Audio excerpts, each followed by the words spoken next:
ready to start anytime. We're ready. We are ready. Hey guys, Greg here. We're here at another stream. My voice is still gone. As always, I'm with Charles, my co-host. Hello, everybody. And I'm here today with a different type of game designer, a board game designer, Mike. Mike, how are you? Thanks. Hi guys, thanks for having me. So I found Mike's booth way on the other side and absolutely fell in love with all of his games. In the shadows. You're on that side. Expelled to the back corners of PAX. And I felt terrible because I gave you such a hard time when I was doing the demo, and I killed the whole party. You wiped the entire party. They did. I did. They were so upset that they played again. They were mad. They stayed. The guy to my left was really pissed. I'm like, it's my first game. I don't know what I'm doing. But I bought the game afterwards, physically bought the game. I'm so happy with it. So Mike, first of all, let's talk about your history as a game designer. Sure. So I was sort of in your guys' shoes. 6-7 years ago, I was working for a small indie site that covered indie video games. I was more on the video game side of things, and I was walking around doing all these interviews at booths and having press events in the indie mega booth area. And then my feet were hurting, and my voice was going. So I ventured back here in PAX, found some empty tables to sit down on, and then all of a sudden people started teaching me board games. Nice. And I really fell in love with the deck building mechanic. So Dominion Ascension. Dominion's a good one. Where you actively are building an engine while you're playing. And I got super into those games, and then I just couldn't find a game that had that engine building that I liked, and also the competitive nature of my video gaming of in your face. I just blew up your stuff.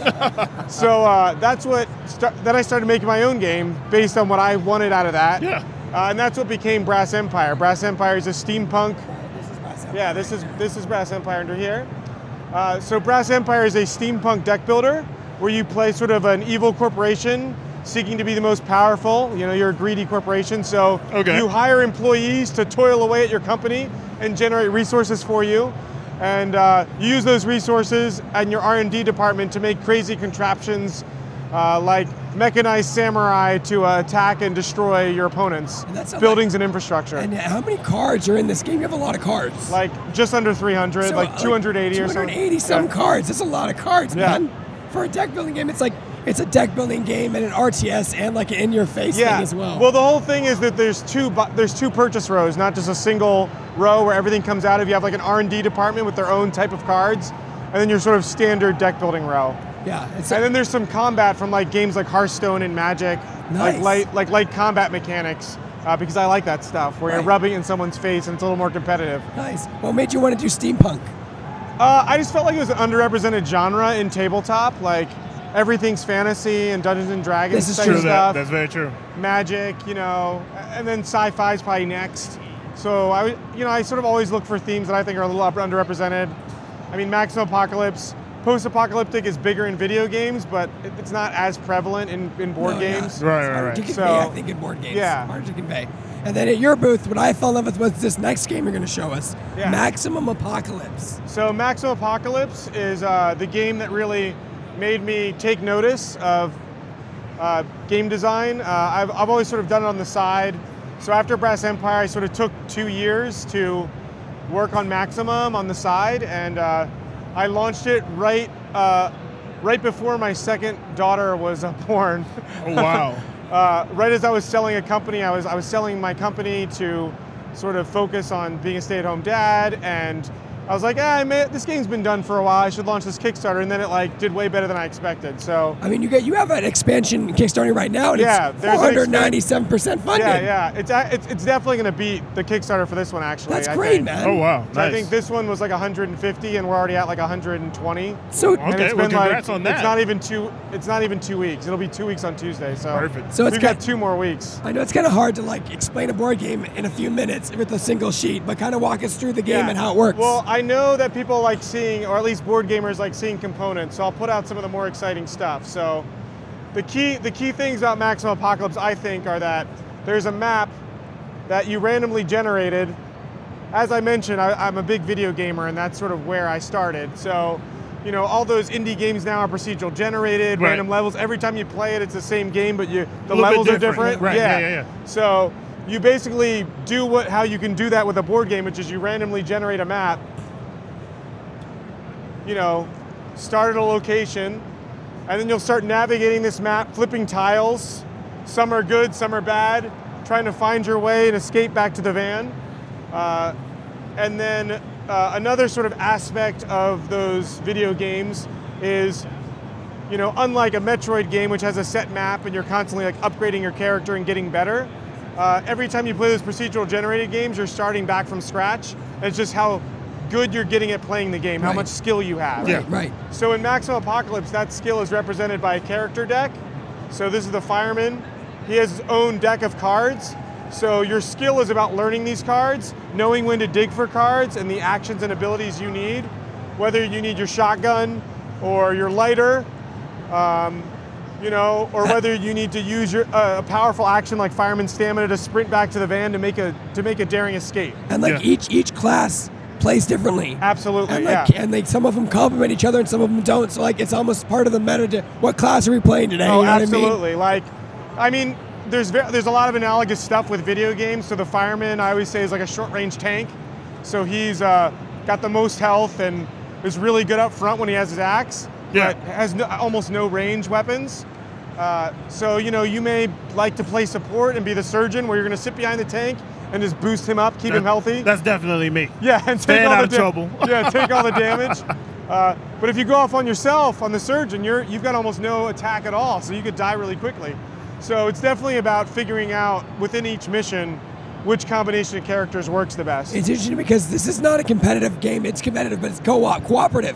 So if one of your party members dies, you're playing with, it's 1 to 6. 1 to 6. Because you can play solo. Yeah, that's good game design. You can play solo. You can absolutely play solo. So if one of your 6 players dies, the whole party loses. I do have wimpy rules for if you want to continue after. For this person. Or if someone sabotages you and your group when you want to keep playing. Exactly. I played the demo yesterday. The guy next to me was not happy that we lost. He was not happy at all. Yeah, but for the demo at PAX, we play the real way, which is there's no player elimination. When one of your team falls, the game's over. The whole crew's gone. If that doesn't motivate you to help each other out, I don't know what does. I don't know what does. It motivates me not to play with Greg ever. Yeah. You also have like you get 4 actions a turn, so you can do multiple things. Talk about like this other mechanics, like you have the starvation mechanic, and the monster mechanic. So at the end of, I'll get some monsters here. Where are they? Here, we'll do. Put them right down here. You can see them well right down there if you put them up. Yeah. You have different themes. Are we playing aliens? I'm doing the robots. Oh, you have robot theme. I didn't know that. This is the rise of the intelligent machines. They're the nastiest ones in the game. So, you know, as you start accumulating monster tokens on these tiles, you'll start drawing more and more monster cards. They'll start attacking you. You know, and on your turn, you have a lot of flexibility in the actions you can take. You can move along these tiles. You can activate cards to activate your attacks. But at the end of your turn, all the monsters in front of you are going to activate, dealing damage to you and your friends in range. Okay. Which I think is how you kill people. I think you accumulated like a bunch of monsters and then shot everybody. Well, like I rolled, you said the first thing you didn't want to do is roll 8 twice. Could you start on a Right, yeah, I said don't roll 8 twice. And I rolled 8 twice in a row. Yeah, so the numbers, it sort of spawns like Catan. I know that's a really popular game, where when you roll the number, monsters accumulate and spawn at that location. And we have tokens somewhere in here. Here are the monster tokens that will accumulate on the tiles. So, you know, if we rolled a 6, then the van starts becoming more and more dangerous. Got it. And if we move in there, we're going to remove these and draw monsters. Yeah. Who then we're going to have to deal with. Absolutely, yeah. And sometimes things like the robot scout, when you draw him, well, what do robots do? They replicate themselves. Oh, right. So the robot scout, when you draw him, he puts monster tokens all around you, and you get surrounded by even more monster tokens. And one of the many ways to lose in this game is if you ever go to place a monster token and you've run out, you're overwhelmed, you lose. Yeah, it's man. about board control and like controlling the monsters, which I didn't do. So you can lose that way, you can lose by the monsters killing you, you can lose by starving to death, because at the end of your turn you get hungry. Starving to death, yeah, I think that's great. So if you're not eating regularly and maintaining a balanced diet, you'll eventually start taking starvation damage.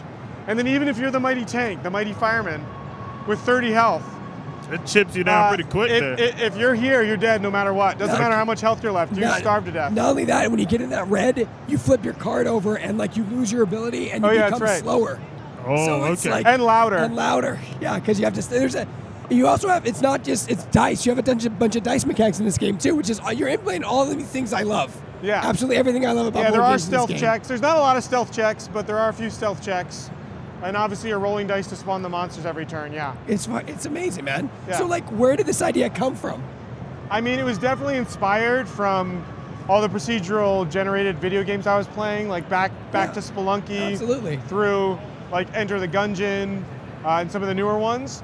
And you know, I sort of had this idea to streamline. I liked having class decks and pre-built decks where you sort of have 30 cards and you have to learn what it is, and that's your character class. That like represents what your character class is. It's not some RPG stat sheet or just a game board or one card that gives you one thing that you do. Right. So that's sort of how it started. It started as just a card game around that idea, and it really blossomed when I started introducing the like board exploration. I mean, this says everything. You even have bullet tokens. Oh yeah. Like bullet and gasoline tokens. It's a heavy box. It's a really heavy box. And what made me want to buy it was that it was small, so I could fit in my carry-on. Oh yeah. And I'm like, yes, I have to get it now. I absolutely have to. And this is mine. Yeah, I already purchased mine. Yeah, you didn't have Jens. I brought him over. I was like, you need to buy this game. Yeah, because on the site, I hate everything. Yeah. I'm notorious for that. Yeah, if he likes something, we take notice. That's a stamp of approval. It's a stamp of approval. Yeah, I appreciate it. So talk about you have different decks of monsters you can play. Each one has a different difficulty and meta to them. Yeah, absolutely. So, like I mentioned, there's a lot of different ways to die in the game. So the way I design the monsters is sort of each monster tries to beat you a certain way. So the robots obviously are sentient and smart and have a lot of health. And they replicate a lot, so they try to beat you by running out of these tokens. Yeah, overwhelming you. So if you're playing the robots, you really got to watch your tokens.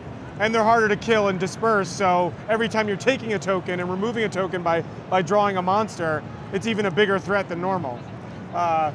The aliens, which we were demoing in the booth, which is how you killed your fellow teammates yesterday, are all about burning through your deck. So another way to die is at the beginning of your turn, you draw a card. If you ever go to draw a card from that 30-card deck and you have no cards left, you're also dead. Done. So the aliens are constantly attacking you and making you burn cards from your deck into your discard pile. And then you have zombies too, right? Yep, zombies. Damned if you do, damned if you don't. Include the zombies. So zombies are sort of the intro level monster. They're slow and dumb. Easy level, easy. Yeah, beginner. They're weak. You pop them in the head once. You pop them in the head once, they're dead. Mutants, right? So that's sort of where you start. You've got mutants. And then I've got nuclear apocalypse. So that's sort of filled with mutated mutants who are big hulking guys, mutated rats who poison you. So it introduces poison mechanics. So for every poison counter you have, your health decreases by that many poison counters. So it's sort of this radiation, poison damage that you're accumulating throughout the game. And the surgeon's really important in that scenario because she can cure status effects. So she's a crucial party member.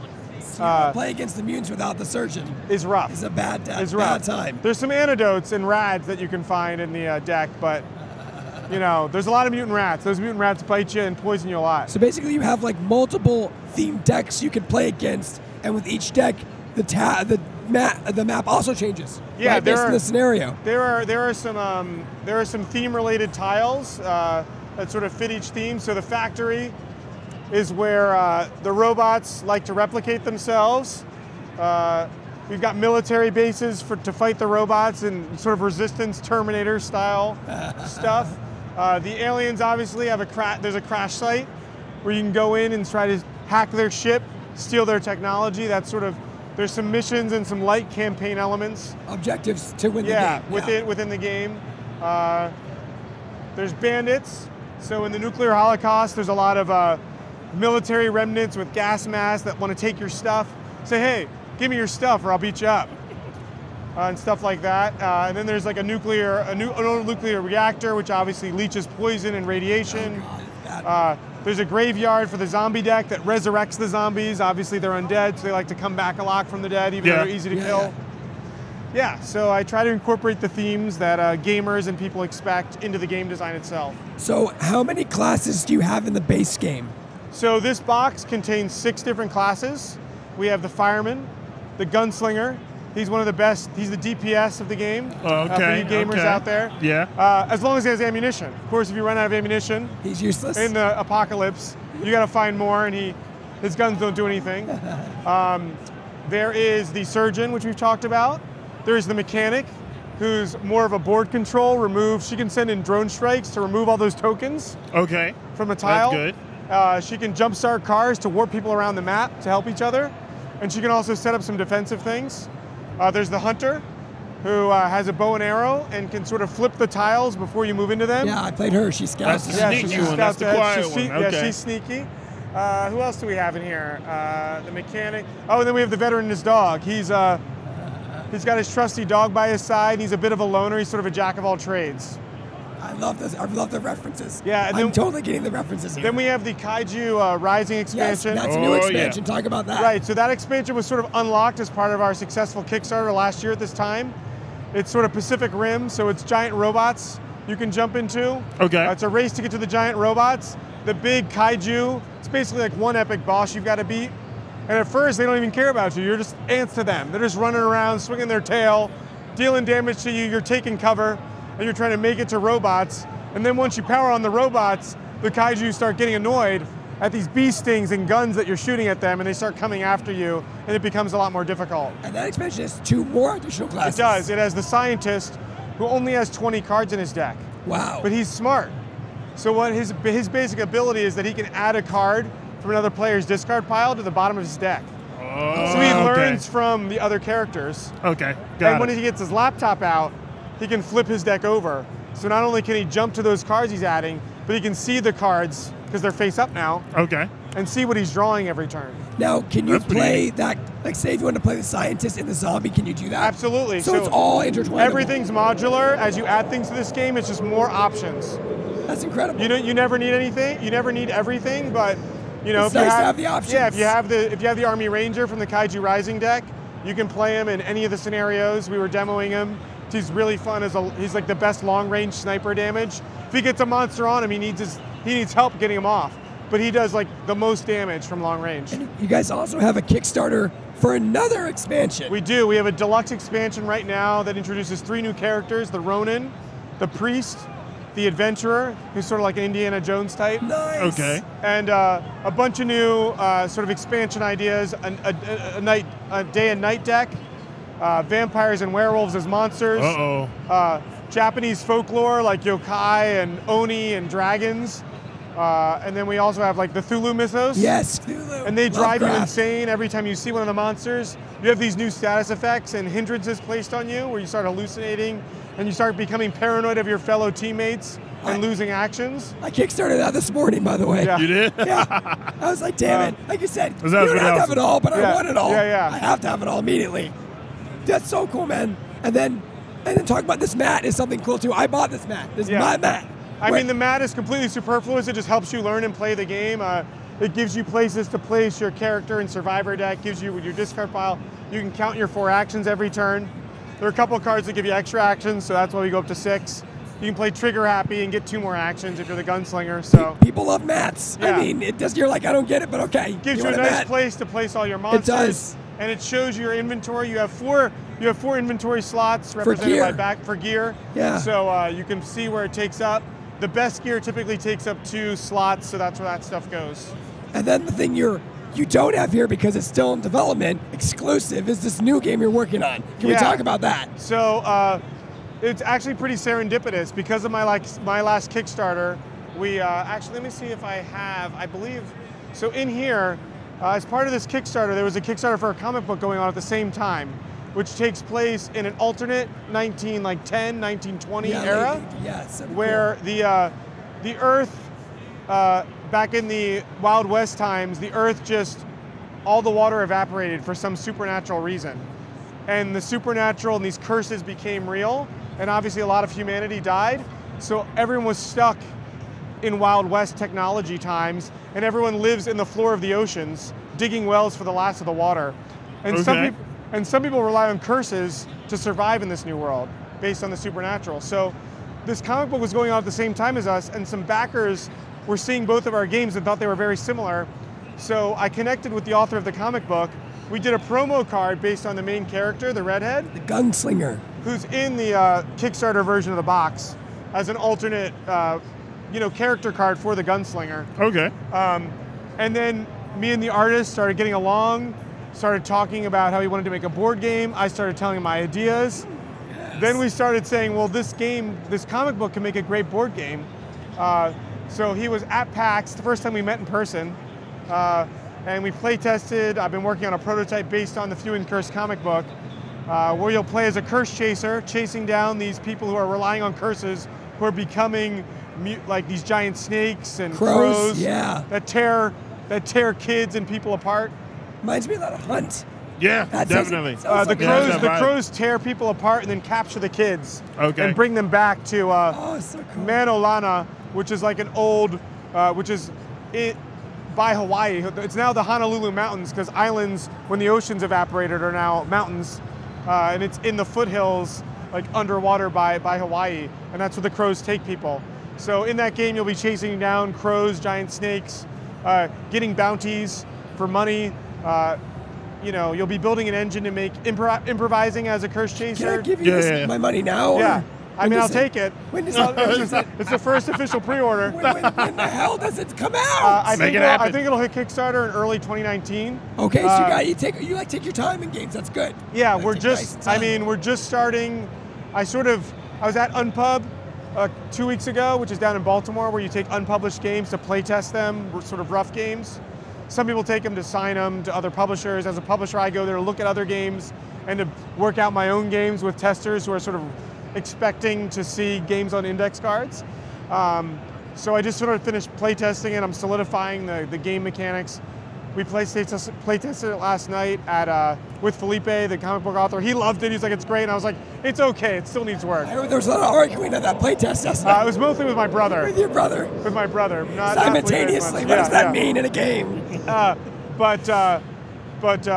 Yeah, Felipe and I are going to start our production on the game like this week. So okay, cool. We're going to start using the comic book artist that he has connections with in Brazil to start working on the game. Yeah. Okay. And you can go to the Kickstarter page now for your expansion and still get the Kickstarter edition. Oh yeah, absolutely. For this Kickstarter. So you can get the redhead and these other promo cards. If you go on Amazon, you're not going to get the Kickstarter edition. This is a better one. Go on this Kickstarter. What's your Kickstarter? Plug in the link. It's Maximum Apocalypse Gothic Horrors. So if you search Maximum Apocalypse, you'll see it on Kickstarter. It'll pop up. Yeah. Awesome, man. Awesome. Thank you. Thank you so much, Mike, Thanks for having me, guys. Today. I appreciate it. No, we appreciate it. I hear I'm one of the inaugural board game designers on here. So big time. I feel very honored. You are the first. So I'm super happy. I you. fought for this. I wanted Hopefully this to it's happen. interesting to your viewers, and it's a section you can grow. Okay, good. Brilliant game. Yeah. Pull up a chair. I want it. Take my money. This is all great stuff, man. Okay, great. So I hope you see more sales after this. Great, perfect. Anyway, guys, thank you, Mike, for your time. Thank you. Maximum Apocalypse. Google it. Crowdfund. For everything else gaming related, we're here at Shacknews.com. PAX East 2018. I'm dying. And we're all losing our voices. I'm dying. I'm absolutely dying. Peace out, everybody. I have to go back and buy the expansion from you again.